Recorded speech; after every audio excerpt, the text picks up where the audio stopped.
the harp of hollow sleep. There is a sound that no living creature should hear, not because it harms the ear, but because it remembers you. It is the sound of the hollow harp, played only when the veil between worlds thins to mist, and the dead wander too close to memory. It stands, rooted in the forgotten ground beneath the silver eye of a fevered moon, in a graveyard where no name stays etched, and no visitor remains unclaimed. The harp is not made of wood or string, it is made of her.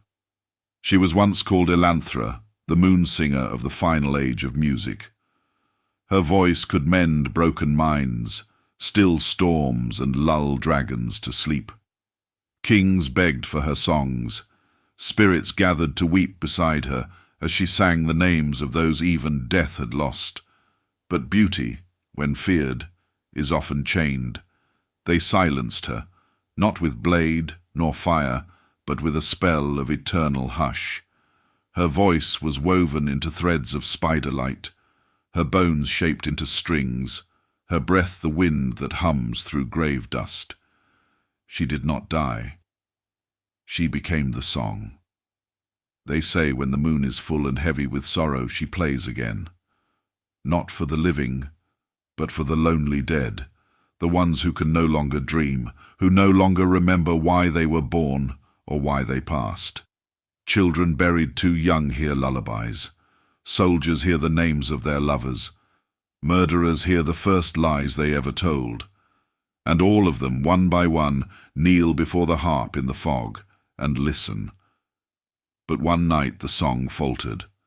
A white-winged moth descended onto the strings and whispered a name Elanthra had not heard in eons. Her own. Something awakened. The harp's shadow began to move, threads unravelled.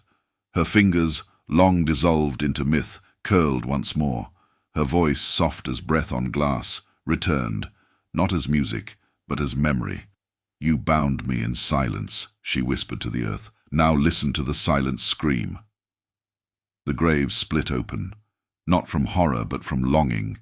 The forgotten reached out not for vengeance, but to remember who they were. And Elanthra, the hollow harp, stood again, to sing for those who could no longer speak, to mourn for those no one else dared mourn, and to remind the world that silence is not peace. It is only the waiting breath between one note and the next.